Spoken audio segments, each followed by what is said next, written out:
కి స్వాగతం. 5 సంవత్సరాల కింద జడ్జిమెంట్ ఇచ్చిన ఈ కేసులో నువ్వు ఎందుకు చర్యలు తీసుకోలేదు? ఇప్పుడు ఎందుకు రాజీవ్ రంజన్ మిశ్రా కమిషన్ అపాయింట్ చేసి ఎందుకు హుషారు ఉన్నావు? అప్పుడు ఎందుకు చేయలేదు? ఎందుకు కాలర్ పట్టుకోలేమా? ఏమైనా నాయన లోకేష్ నిద్రపోతున్నావా? 20 ఏళ్ళ కింద నుంచి రాజకీయాల్లో ఉన్నావు కదా నువ్వు. అప్పుడు ఎందుకు చిన్నయ్య కేసులో ఇచ్చిన సలహాలు ఎందుకు మీరు పాటించలేదు? అప్పటి నుంచి మీరే అధికారంలో ఉన్నారు కదా, లేకపోతే వైఎస్ జగన్ అధికారంలో ఉన్నారు కదా, మరి ఆ సుప్రీంకోర్టు తీర్పుని ఎందుకు పాటించలేదు? ఇప్పుడు గుర్తుపెట్టుకోండి, ఈ తీర్పుని ఒక్క బిఎస్పి, ఒక్క తిరుమావళవన్, అదే తర్వాత ఆయన ఒక్క చంద్రశేఖర్ ఆజాద్, ఒకరు ఇద్దరు పాశ్వాన్, ఇట్లా ఇద్దరు ముగ్గురు తప్ప మొత్తం రాజకీయ పార్టీలన్నీ కాంగ్రెస్ పార్టీ క్యాటగరైజేషన్ని బలపరిచింది. బీజేపీ సరే అది ముందుంటుంది అనుకునేది వేరే విషయం. ఇక టీడీపీ రంకెలేస్తుంది. అదేవిధంగా అన్ని పార్టీలు, ఏది Aam Aadmi party, CPI, CPM,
మనల్ని డిమెరిట్ అంటారా?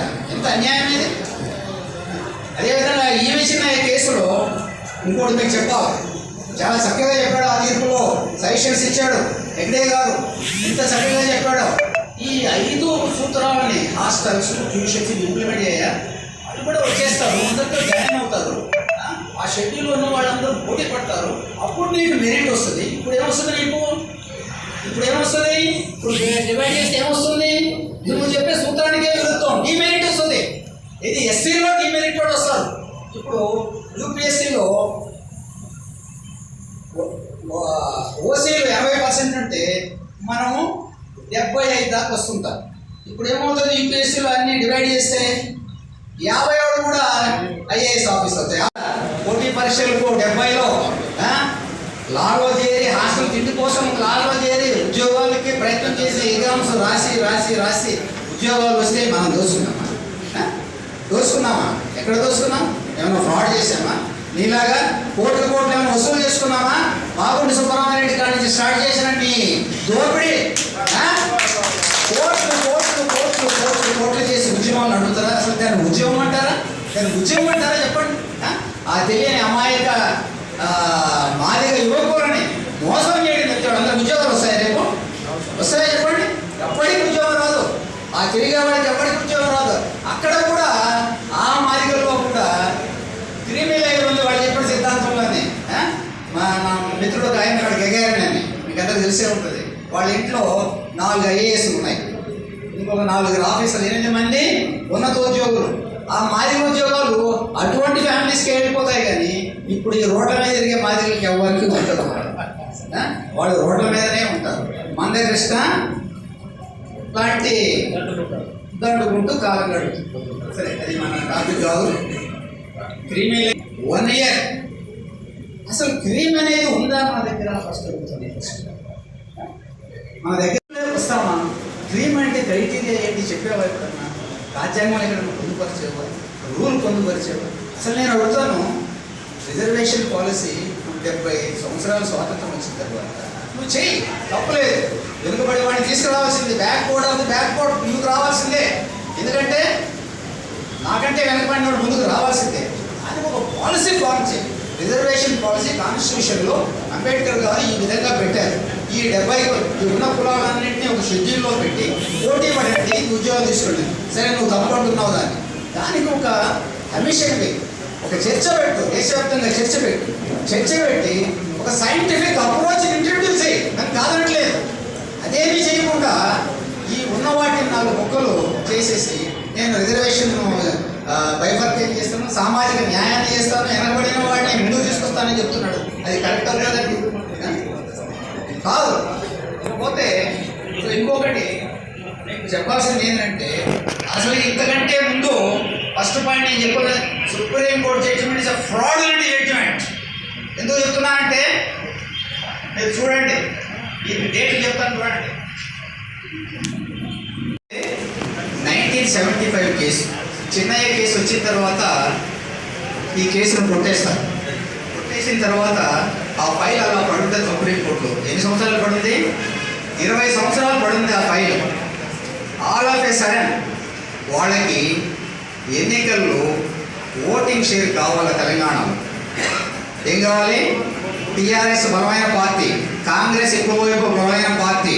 ఈ ట్రయాంగిల్లో 5% పెరిగి వచ్చినా కూడా మనం ఎక్కువ ఎంపీసీ గెలవచ్చని మోడీ గారు, కిషన్ రెడ్డి వీళ్ళిద్దరూ ప్లాన్ చేసి చూడండి మీరు 2020 ఆగస్టు వరకు ఈ ఫైల్ని ఎవరు ముట్టుకోలేదు.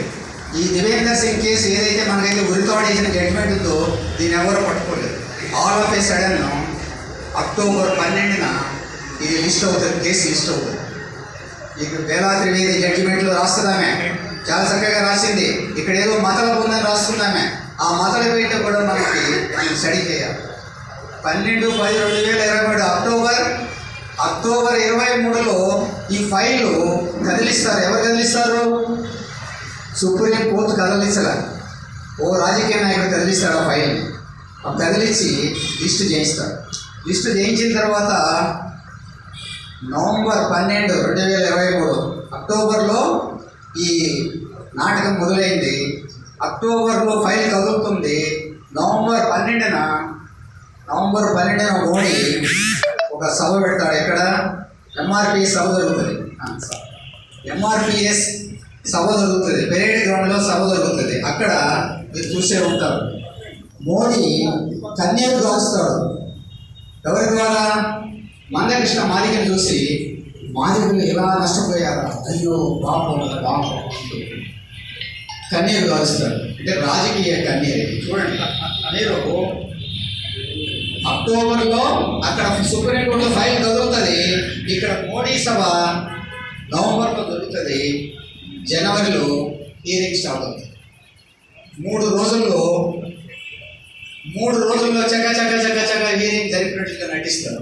మీరు ఆ ప్రొసీడింగ్స్ చూస్తే అసలు యాక్చువల్గా నేను విజయ్ కుమార్ని నా మిత్రులను అడిగేది ఏంటంటే అసలు ఇటువంటి సభలో ఆ లైవ్ ప్రొసీడింగ్స్ వెయ్యాలి. మనం లైవ్ ప్రొసీడింగ్స్ వినాలి. మీ అందరూ విద్యావంతులు కాబట్టి మీకు ఈజీగా అర్థమవుతుంది. అసలు వాళ్ళ దొంగలు అనొచ్చో అనకూడదో కానీ ఇది due respect to supreme court. మీరు ఆ ప్రొసీడింగ్స్ వాచ్ చేస్తే మొదటిగా గంట తర్వాత చంద్రచూడ్ ఏమంటాడు? అసలు చంద్రచూడ్కి ఈ జడ్జిమెంట్ రాసే అర్హత లేదు. ఎందుకంటే ఆయన కేటగరైజేషన్కి సపోర్ట్ చేస్తూ ఒక ఆర్టికల్ రాశారు. జడ్జి ఎలా ఉండాలంటే అన్నిటిలో కూడా నిష్పాక్షికంగా ఉండాలి. నువ్వు ఆల్రెడీ నీ మైండ్ కేటగరైజేషన్కి అనుకూలంగా ఒక ఆర్టికల్ రాస్తాడు. ఆర్టికల్ కూడా తెప్పిస్తున్నాను. అలా ఆర్టికల్స్ రాసి ఒక ఫ్రేమ్ ఉన్నవాడు జడ్జిగా కూర్చోకూడదు. ఇది ఏమంటే ఇప్పుడు మనకి ఒక బంధువు లేకపోతే ఒక ఏదైనా ఒక దాని మీద ఆ కేసు వచ్చినప్పుడు వాడు తప్పుకుంటే నాట్ బిఫోర్ మీ అంటారు. Judicial language not before me అంటారు.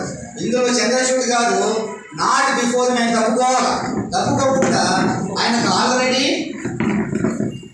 ఒక నోషన్ అంటే ఒక భావన ఆల్రెడీ ఆయనకి కంక్లూజన్లో ఉన్నాడు. ఆయన ఇది కేటగరైజేషన్ కరెక్ట్ అనే ఒక దీంట్లో ఉన్నాడు. కాబట్టి నువ్వు ఎంత ఆర్గ్యుమెంట్ చెప్పినా కూడా అది ఎక్కదు ఆయన. ఎందుకంటే ఆయన ఒక డిటర్మెంట్ వచ్చాడు. కాబట్టి అసలు మన ఈ రాజీవ్ రంజన్ మిశ్రా కమిషన్కి మనం ఇచ్చే దాంట్లో ఫస్ట్ పాయింట్ అదే పెట్టాలి అసలు. ఎందుకంటే మనం అందరమే అసలు ఆయనకు ఒక ప్రీ డిటర్మైన్ ఉంది కాబట్టి చంద్రచూడికి ఈ తీర్పు చెప్పే అర్హత లేదని కూడా మనం చెప్పాలి. అదేవిధంగా చూడండి, నెక్స్ట్ గవాయి గారు వస్తాడు. ఇంకా 2 నిమిషాలు తీసుకుంటాను. గవాయి గారు వస్తారు. ఏది అరగంట తర్వాత చంద్రచూడు మొదటి ప్రశ్న వేస్తాడు. అంటే అసలు ఒక ఆర్గ్యుమెంట్ జరిగేటప్పుడు ఇద్దరివి వినాలి, పూర్తిగా విన్న తర్వాత అప్పుడు నువ్వు ఏదైనా క్లారిఫికేషన్ అడగాలి. వాళ్ళు మీరు ఆ లైవ్ ప్రొసీడింగ్స్ కానీ వాచ్ చేశారంటే వాళ్ళకి అసలు already it is a predetermined judgement.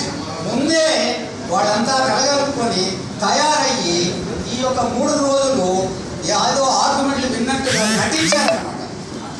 కాబట్టి మనందరమే ఖచ్చితంగా ఈ తీర్పుని అసలు ఏదో ఫ్రాడ్ ఉంది అనేది మనం మొదట అక్కడి నుంచి మనం చేయాలి. అసలు మనం సుప్రీంకోర్టుకి, రాష్ట్రపతికి కూడా మనము అసలు రాయాలి కూడా. ఎందుకంటే మాకేదో ఈయన మీద అనుమానం ఉందండి, ఈ అనుమానాన్ని ముందు ఒక high power enquiry commission appoint చేయండి.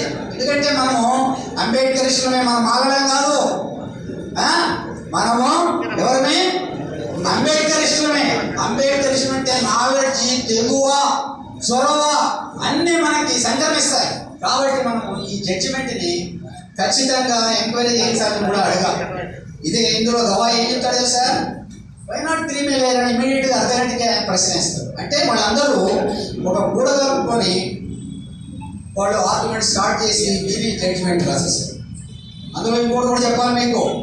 ఇందులో 2 సమస్యలు పెట్టారు వాళ్ళు. 2 సమస్యలు ఏంటి? ఒకటి క్లాసిఫికేషను, ఇంకోటి క్రీమీ లేయర్. వెంటనే